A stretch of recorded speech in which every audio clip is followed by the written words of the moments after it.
Hello guys! Kumusta na po kayo? Nandito ako, mag-imbento po ako ng lulutuin ngayong hapunan. Naisipan ko may natira kaming cabbage at mayroong sardinas dito at itlog, dalawang itlog at meron akong sibuyas na dahon at bawang at sibuyas na puti. Ayan, imbento ko lang to guys, ay wala to sa recipe. Walang recipe ako. Basta kung ano lang makita ko sa aming ref, yun ang lulutuin ko. Ayan, tingnan nyo guys kung ano ang resulta nito. Umpisa na tayo. Unahin muna natin ang sibuyas na puti.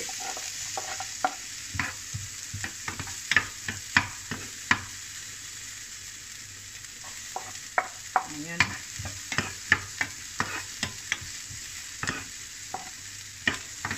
Ano kayang ipapangalan ko nito? Ginisang cabbage na may itlog.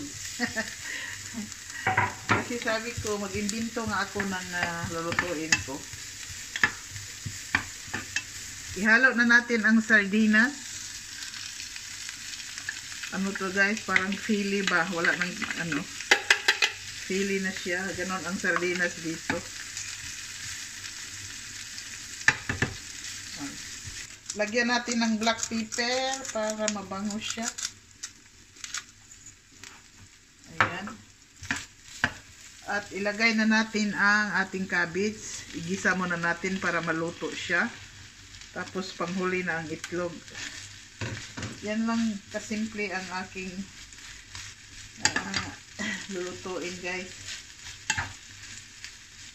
Ayan. Ayan, buksan na natin. Ayan. Medyo luto na. Ilagay na natin ang itlog. Tingnan natin kung ano ang resulta.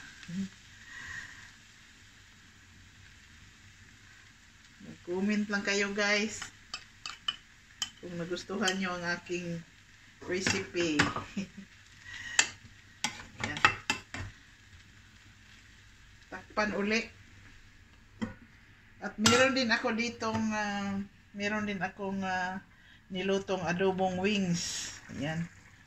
Malapit na po yan maluto. Yan ang hapunan namin ngayon. Adobong wings.